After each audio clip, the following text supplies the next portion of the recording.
4. Jubiles, viernes 24 de diciembre de 1568. Los rumores que corrían por el pueblo desde hacía 2 días se confirmaron con las palabras de una partida de monfíes que lo cruzaron camino de Ugíjar. Todas las gentes de guerra de las Alpujarras deben reunirse en Ugíjar, ordenaron desde sus caballos a los habitantes de Jubiles. El levantamiento se ha iniciado. Recuperaremos nuestras tierras. Granada volverá a ser musulmana. Pese al secreto con que los granadinos del Albaicín trataban de llevar la revuelta, la consigna de que a fin de año habrá nuevo mundo corrió por las sierras, y monfíes y aljuparreños no esperaron al día de Año Nuevo. Un grupo de monfíes asaltó y dio cruel muerte a varios funcionarios que cruzaban las Alpujarras de camino a Granada para celebrar la Navidad, y que, como era costumbre en ellos, se habían dedicado a robar indiscriminada e impunemente a su paso por pueblos y alquerías. Otros monfíes se atrevieron con un pequeño destacamento de soldados, y por fin los moriscos del pueblo de Cádiar se sublevaron en masa, saquearon la iglesia y las casas de los cristianos, y los mataron salvajemente a todos. Tras el paso de los monfíes, mientras los cristianos se encerraban en sus casas, el pueblo de Jubiles se sumió en la agitación. Los hombres se armaron con dagas, puñales y hasta alguna vieja espada o un inútil arcabuz, que habían conseguido esconder celosamente a los alguaciles cristianos. Las mujeres recuperaron los velos y los coloreados vestidos de seda, lino o lana, bordados en oro o plata, y salieron a la calle con las manos y los pies tatuados con aleña, y ataviadas con aquellas vestiduras tan diferentes de las cristianas, algunas con marlotas hasta la cintura, otras con largas almalafas terminadas en pico por la espalda, debajo túnicas orladas, en las piernas bombachos plisados en las pantorrillas y medias gruesas y arrugadas en los muslos, enrolladas desde los tobillos hasta las rodillas, donde se unían a los bombachos. Calzaban zuecos con correas o zapatillas. Todo el pueblo era un estallido de color, verdes, azules, amarillos. Había mujeres engalanadas por todas partes, pero siempre, sin excepción, con la cabeza cubierta. Algunas solo ocultaban el cabello, la mayoría todo el rostro. Aquel día Hernando llevaba desde primera hora de la mañana ayudando a Andrés en la iglesia. Preparaban la misa de la noche de Navidad. El sacristán repasaba una vez más una espléndida casulla bordada en oro cuando las puertas del templo se abrieron violentamente y un grupo de moriscos vociferantes entraron por ellas. Entre la turba, el sacerdote y el beneficiado, que habían sido sacados a rastras de sus casas, trastabillaban, caían al suelo y eran levantados a patadas. —¿Qué hacéis? —alcanzó a gritar Andrés tras acudir a la puerta de la sacristía, pero los moriscos le abofetearon y lo tiraron al suelo. El sacristán fue a caer a los pies de don Martín y don Salvador, que seguían sufriendo constantes golpes y zarandeos. Hernando, cuya primera reacción había sido seguir a Andrés, se apartó atemorizado ante la entrada de aquella turba de hombres en la sacristía. Aullaban, gritaban y lanzaban patadas hacia todo cuanto se interponía en su camino. Uno de ellos barrió con el antebrazo los objetos que reposaban sobre la mesa de la estancia: papel, tintero, plumas. Otros se dirigieron a los armarios y empezaron a extraer su contenido. De pronto, una mano áspera lo agarró del pescuezo y lo arrastró fuera de la sacristía, empujándolo hacia donde se encontraban el sacerdote y sus ayudantes. Hernando se magulló el rostro al caer al suelo. Mientras, varios grupos de moriscos empezaban a llegar empujando sin miramientos a las familias cristianas del pueblo, que fueron llevadas a empellones frente al altar, junto a Hernando y los 3 eclesiásticos. Todo Jubiles se había reunido en el templo. Las mujeres moriscas empezaron a bailar alrededor de los cristianos, lanzando agudos yuyús que producían con bruscos movimientos de lengua. Desde el suelo, atónito, Hernando observaba la escena. Un hombre orinaba sobre el altar, otro se empeñaba en cortar la maroma de la campana para silenciarla, mientras otros destrozaban a hachazos imágenes y retablos. Frente al sacerdote y los demás cristianos se fueron amontonando los objetos de valor: cálices, patenas, lámparas, vestiduras bordadas en oro. Todo ello entre la ensordecedora algazara que los gritos de los hombres y los cánticos de las mujeres originaban en el interior de la iglesia. Hernando dirigió la mirada hacia 2 fuertes moriscos que intentaban descajar la puerta de oro del sagrario. El fragor del lelilí dejó de retumbar en sus oídos, y todos sus sentidos se concentraron en la imagen de los grandes pechos de su madre que oscilaban al ritmo de una danza delirante. La larga melena negra le caía sobre los hombros. Su lengua aparecía y desaparecía frenéticamente de su boca abierta. «Madre», susurró. «¿Qué hacía? Aquello era una iglesia. Y además, ¿cómo podía mostrarse así ante todos los hombres?» Como si hubiese escuchado aquel leve susurro, ella volvió el rostro hacia su hijo. A Hernando le pareció que lo hacía despacio, muy despacio, pero antes de que se diese cuenta, Aisha estaba plantada frente a él. «Soltadlo», exigió jadeante a los moriscos que le vigilaban. «Es mi hijo, es musulmán». Hernando no podía apartar su atención de los grandes pechos de su madre que ahora caían flácidos. «Es el nazareno», escuchó que decía uno de los hombres a sus espaldas. El mote le devolvió a la realidad. Otra vez el nazareno. Se volvió. Conocía al morisco. Se trataba de un mal encarado herrador con el que su padrastro discutía a menudo. Aisha agarró a su hijo de un brazo e intentó arrastrarle consigo, pero el morisco se lo impidió de un manotazo. «Espera que tu hombre vuelva con las mulas», le dijo con sorna. «Él decidirá». Madre e hijo cruzaron la mirada. Ella tenía los ojos entrecerrados y los labios apretados, trémulos. De repente Aisha se volvió y echó a correr. El sacristán, al lado de Hernando, intentó pasarle un brazo por los hombros, pero el muchacho, asustado, se zafó de él instintivamente y se volvió hasta donde le permitieron los guardianes para ver cómo su madre abandonaba la iglesia. Tan pronto como el cabello negro de Aisha desapareció tras la puerta, el tumulto estalló de nuevo en sus oídos. Todo Jubiles era una zambra. Los moriscos cantaban y bailaban por las calles al son de panderos, sonajas, gaitas, atabales, flautas o dulzainas. Las puertas de las casas de los cristianos aparecían descerrajadas. Al entrar en su pueblo, Brahim se acomodó, orgulloso y apuesto, en la montura del caballo overo desde la que encabezaba una partida de moriscos armados. A la comitiva le costaba avanzar debido al tumulto que reinaba en las calles. Hombres y mujeres danzaban a su alrededor, celebrando la revuelta. El arriero se había sumado al levantamiento en Kadiar, donde él le sorprendió trajinando. Allí había luchado codo a codo con el Partal y sus monfíes contra una compañía de 50 arcabuceros cristianos, a la que aniquilaron. Brahim preguntó por los cristianos del pueblo y varias personas, entre gritos y saltos, le señalaron la iglesia. Allí se dirigió para entrar en ella montado sobre el overo. Parado en la puerta, mientras el caballo resoplaba inquieto, la algarabía cesó los instantes necesarios para que se oyese el débil intento de protesta de don Martín. El sacerdote fue inmediatamente silenciado a puñetazos y patadas.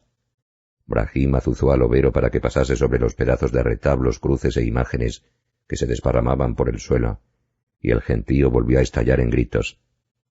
Shihab, el alguacil del pueblo, le saludó desde donde estaban reunidos los cristianos, frente al altar, y Brahim se dirigió a ellos. «Todas las alpujarras se han levantado en armas», dijo al llegar hasta Shihab, sin desmontar del caballo de color melocotón.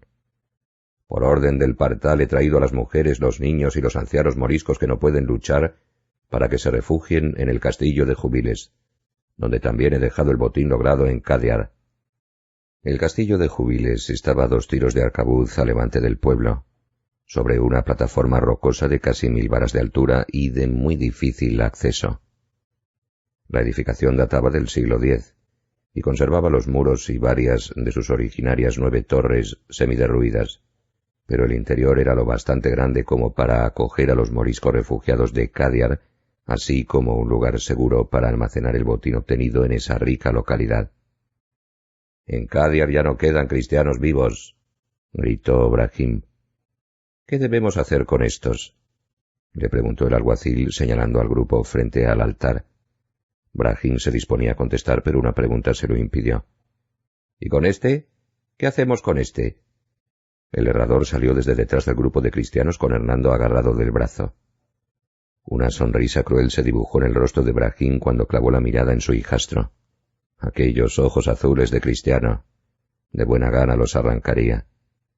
«Siempre has dicho que era un perro cristiano», le imprecó el herrador. Era cierto, lo había repetido 1000 veces, pero ahora necesitaba al muchacho. El Partal se había mostrado tajante cuando Brahim le pidió la espada, el arcabuz y el caballo overo del capitán Herrera, el jefe de los soldados de Kadiar. «Tu trabajo es el de arriero», le había contestado el monfí. «Te necesitaremos. Hay que transportar todos los bienes que tomemos de estos bellacos para trocarlos por armas en Berbería. ¿De qué te va a servir un caballo si debes andar con los bagajes? Pero Brahim quería aquel caballo. Brahim ardía en deseos de utilizar la espada y el arcabuz del capitán contra los odiados cristianos. La recua la dirigirá mi hijastro, Hernando, había replicado Alpartal casi sin pensar. Es capaz de hacerlo. Sabe herrar y curar a los animales y éstos le obedecen. Yo dirigiré a los hombres que me proporciones para defender los bagajes y el botín que transportemos. El partal se acarició la barba. Otro monfí, el zaguer, que conocía bien a Brahim y se hallaba presente, intercedió por él. Puede ser mejor soldado que arriero, alegó. No le falta valor ni destreza, y conozco a su hijo, es hábil con las mulas. De acuerdo, cedió el partal tras unos instantes de reflexión. Lleva a la gente a Jubiles y cuida de los bienes que tomamos. Tú y tu hijo responderéis de ellos con la vida. Y ahora aquel herrador pretendía hacer cautivo a Hernando como cristiano. Brahim balbuceó unas palabras ininteligibles desde lo alto del overo. —Tu hijastro es cristiano —insistió a gritos el herrador—. Eso es lo que asegurabas a todas horas. —Díselo, Hernando —intervino Andrés. El sacristán se había incorporado y avanzaba hacia el chico. Uno de los vigilantes fue a echarse encima del sacristán, pero el alguacil se lo impidió. —Reconoce tu fe en Cristo —suplicó el sacristán una vez libre con los brazos extendidos. —Sí, hijo, reza al único Dios —añadió don Martín con el rostro ensangrentado y la cabeza agacha—. Encomiéndate al verdadero... Un nuevo puñetazo atajó la frase. Hernando paseó la mirada por los presentes musulmanes y cristianos. ¿Qué era él? Andrés se había volcado en su instrucción más que en la de los otros muchachos del pueblo. El sacristán le había tratado mejor que su padrastro. Sabe hablar árabe y castellano, leer, escribir y contar, sostenían interesadamente por su parte los moriscos. Y, sin embargo, Hamid también la había tomado bajo su custodia, y ya fuera en los campos o en su choza le enseñaba con tesón las oraciones y la doctrina musulmana, la fe de su pueblo. En Cádiz ya no quedaban cristianos vivos. Eso aseguraba Brahim. Un sudor frío le empapó la frente. Si le considerasen cristiano, le condenarían a... El griterío había cesado y gran parte de los moriscos murmuraban cerca del grupo. El caballo de Brahim piafó contra el suelo. Hernando era cristiano. Parecía reflejar el rostro del jinete. ¿Acaso no era hijo de un sacerdote? ¿Acaso no sabía más de las leyes de Cristo que cualquier musulmán? ¿Y si su segundo hijo, Aquil, pudiera hacerse cargo de la recua? El partal no conocía a sus hijos. Podría decirle... —¡Decídete! —le exigió Shihab. Brahim suspiró. Su atractivo rostro esbozó una aviesa sonrisa. —Quedáoslo. —¿Qué hay que decidir? ¿Qué hay que quedarse? La voz de Hamid cayó los murmullos. El alfaquí vestía una sencilla túnica larga que realzaba la vaina de oro del largo alfanje que colgaba de una cuerda a modo de cinto. Trataba de andar lo más erguido que su pierna le permitía. El tintineo de los pedazos de metal que colgaban de la vaina pudo escucharse en el interior del templo. Algunos moriscos miraron con atención intentando adivinar qué inscripciones había en ellos. —¿Qué hay que decidir? —repitió. Aisha resoplaba tras él. Había corrido hasta la choza de Hamid, a sabiendas del cariño que éste profesaba a su hijo y del respeto de las gentes del pueblo hacia el alfaquí. Solo él podía salvarlo. Si esperaban a la decisión de Brahim como pretendía el herrador, el origen de aquel hijo nunca se mencionaba, pero no era necesario. Brahim no ocultaba su odio hacia Hernando. Le maltrataba y le hablaba con desprecio. Si alguien del pueblo quería molestar al arriero, no tenía más que mencionar al nazareno. Entonces su esposo se enojaba y maldecía. Luego, por la noche, lo pagaba a golpes con Aisha.